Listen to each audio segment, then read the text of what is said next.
Ang ating pong scripture text ay matatagpuan sa Romans chapter 1 verse 16.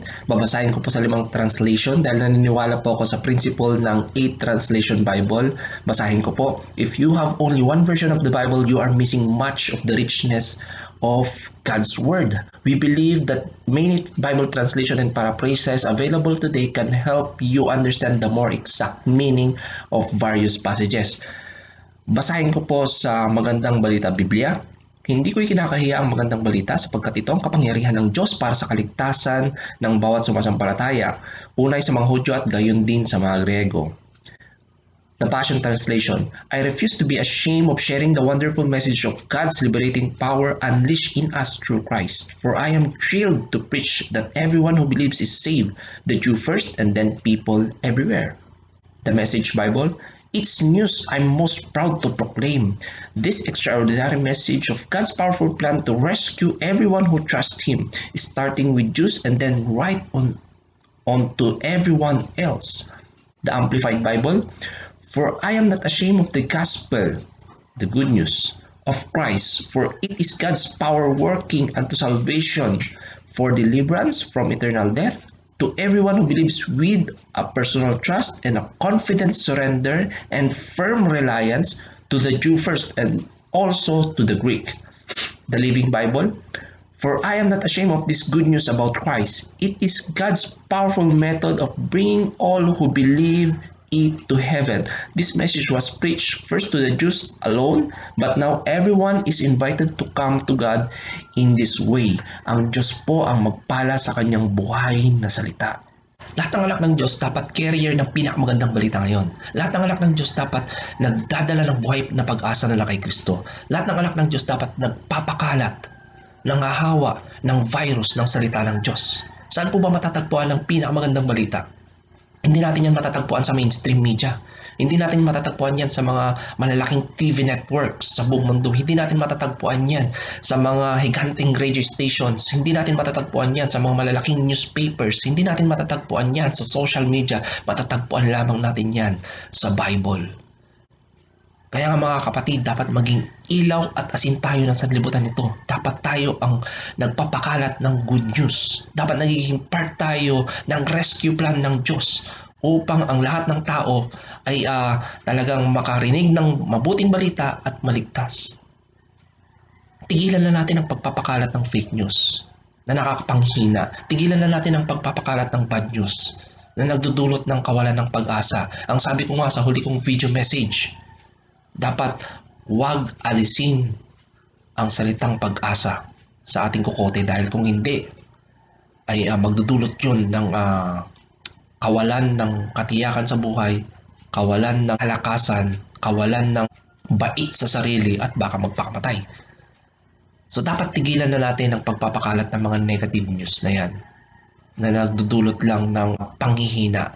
Bilang carrier ng pinakamagandang balita, bilang nagpapakalat ng hahawa ng virus ng salita ng Diyos, dapat gawin natin yung best efforts and strategies natin para maabot pa yung maraming taong hindi naunawaan ng gusto ang pinakamagandang balita. Marami po kasing nakarinig ng mabuting balita, ng magandang balita, pero ito ay hindi nila naunawaan. Walang kurot sa kanilang puso, hindi nila naramdaman na kailangan nila ng tagapagligtas, hindi nila naunawaan ng maigi ang message of the cross, hindi nila naunawaan kung bakit naparito si Kristo sa lupa, hindi nila naunawaan ng mabuti ang heaven and hell, hindi nila naunawaan ng mabuti ang salitang repentance, hindi nila naunawaan ng mabuti ang salvation by God's grace alone, through faith alone, in Christ alone, for the glory of God alone. Hindi po nila naunawaan. Tigilan na natin ang pagpapaliwanag ng mga verses na taken out of context at nagbibigay ng false hope and false assurance.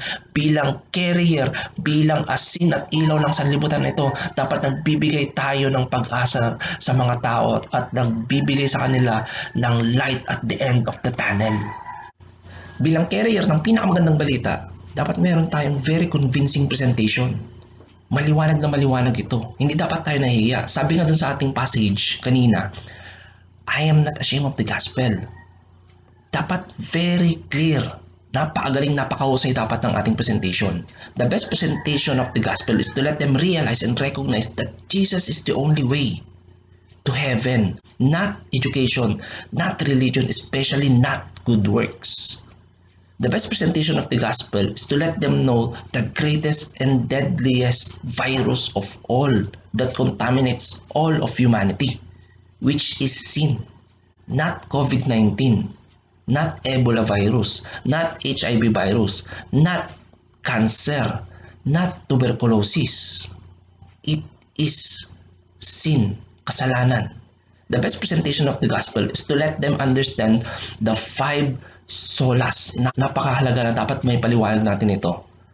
Sola Scriptura, Scripture alone, Sola Gratia, grace alone, Sola Fide, faith alone, Solus Christus, Christ alone, Soli Deo Gloria, to God alone be the glory.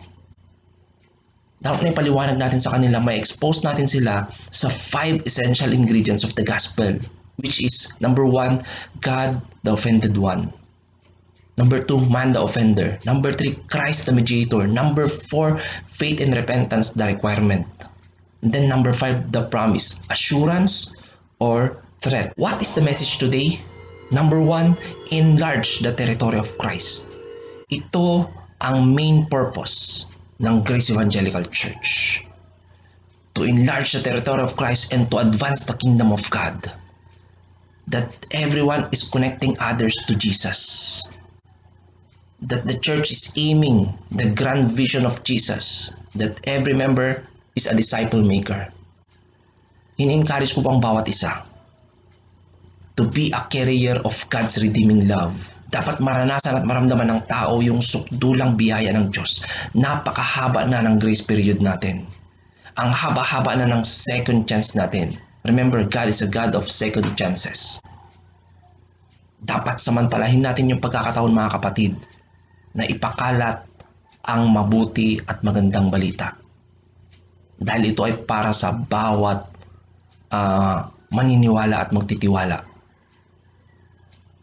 Na kapag sila ay tatanggap sa ating Panginoong Hesus, sila ay magkakaroon ng buhay na walang hanggan. Yun yung katiyakan na dapat nating ipaalam sa ating mga kapatid, sa ating kapamilya, sa ating mga kaklase, sa ating mga kaibigan, sa ating mga kapitbahay. Dapat ipakalat natin ito. Yan ang tunay na pinagaharian ng anak ng Diyos. Nagpapakalat ng magandang balita. Hindi ng fake news, hindi ng bad news, hindi ng negative news. What is the message today? Number 2, enrich your evangelistic strategies. Choose a method that you are comfortable with.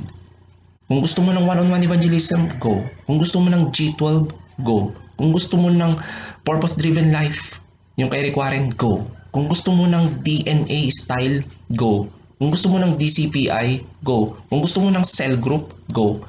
Ang daming klase ng evangelism na pwede natin gamitin. Choose a right and correct method na kung saan may saswak doon sa iyong giftedness. Kung magaling ka sa music, use the music para mas lalong makonvince mo yung tao. Kung magaling ka sa pagtuturo, kung ikaw ay isang teacher, gamitin mo yon para mas lalo mong ma-expose, mas lalo mong may paliwanag sa kanila yung mabuting balita. At napakahalaga sa lahat, yung powerful conviction ng Holy Spirit. Dapat puspos tayo ng Holy Spirit, ng Banal na Espiritu sa tuwing tayo ay magpapahayag ng mabuting balita. At ito pa, i-level natin yung sarili natin dun sa taong kausap natin. Napakahalaga na dapat hindi tayo gumagamit ng malalalim na theological terms para may paliwanag ang salita ng Diyos. Maraming style, maraming pwede nating gamitin para maipaliwanag sa kanila ng maayos ang magandang balita. So, i-develop, i-level up, i-upgrade natin yung strategy natin, paano natin may connect ang marami pang tao kay Jesus. What is the message today? Number 3, emphasize the only powerful truth that sets free. Bakit siya makapangyarihang mensahe? Bakit siya nakakapagpalaya? Ayon po sa passage natin pong nabasa kanina sa Romans chapter 1 verse 16, I am not ashamed of the gospel because it is the power of God. Mapapahiya si Apostle Paul kung hindi makapangyarihan ang mensahe na kanyang daladala, na kanyang ipinapakalat, na kanyang proclaim sa maraming lugar. Sabi niya po doon sa 1 Corinthians chapter 1 verse 18, "For the message of the cross is foolishness for those who are perishing." Para sa mga nireject si Jesus, kahangalan ito. But for those who are being saved, it is the power of God. Napakaganda po ng sinabi niya doon sa 1 Thessalonians chapter 1 verse 4. "For the gospel came not simply with words, but with power, with Holy Spirit, with deep conviction." Ang Holy Spirit po kasi ang nagko-convince, nagko-convict, at nagko-convert ng mga listeners. Tandaan natin, faith comes by hearing the message of Christ. Kaya ito makapangyarihan mga kapatid. Dahil dun sa katotohanan na talagang makakapagpalaya sa atin. Ano ang mensaheng nakakapagpalaya? Na si Jesus ay naparito sa lupa, namuhay ng perpekto upang yung perfect righteousness niya, siya ang may dadamit sa atin kapag tinanggap natin siya. Namatay si Jesus para tubusin tayo, para bayaran ng ating mga kasalanan, para hugasan tayo, at maging righteous tayo sa mata ng Diyos.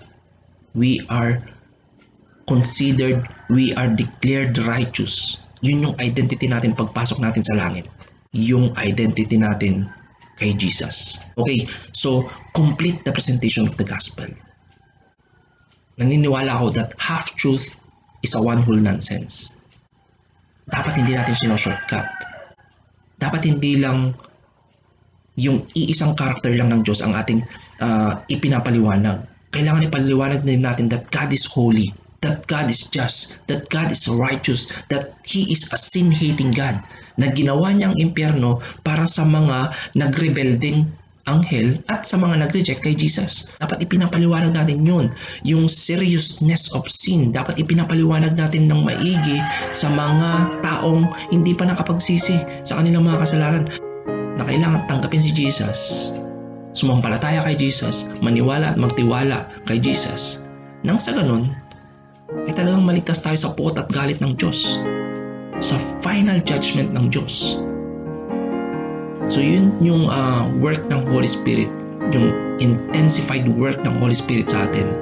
He will convince you, He will convict you, He will convert you. Kaya nga siya powerful message, kaya nga siya powerful truth that sets free. Dahil trinatrabaho tayo ng makapangyarihang kamay ng Diyos, you will experience and you will encounter the mighty hand of God in you once na ikaw ay magkakaroon ng human responsibility to confess your sin, to admit that you are a sinner that needs a Savior. Yan ang napakahalagang part na dapat gawin ng mga anak ng Diyos.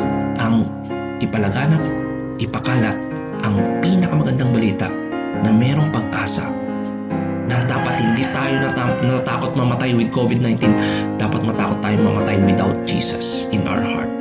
This is the conclusion of our spiritual food today. God offers the best cure of the greatest and deadliest virus of all, which is sin.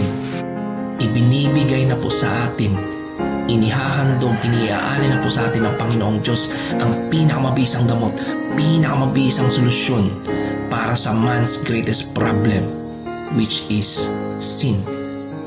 God's inviting grace is always available for everyone who wants to accept the power of God, who wants to respond to the general call of the gospel with the special effectual calling of the Holy Spirit. Kailangan mayroong convincing and convicting power ng Holy Spirit sa atin. So, the best and greatest rescue plan of God is always easy to access. Just accept Jesus. So ang challenge ko po sa bawat isa sa atin, receive Jesus and you will have Him forever. Mag-e-enjoy ka kasama siya sa langit. Reject Jesus and you will regret beyond measure. Magsisisi ka, punong-puno ka ng pagsisisi someday kung tatanggihan mo ang Panginoong Jesus sa iyong puso, kung magmamatigas ka pa rin sa iyong puso. Salamat po sa mga nanood ng video message na to, especially sa mga namimiss ko ng kapamilya sa GEC San Miguel. God bless us all and stay safe, stay healthy, stay at home. To God alone be the glory.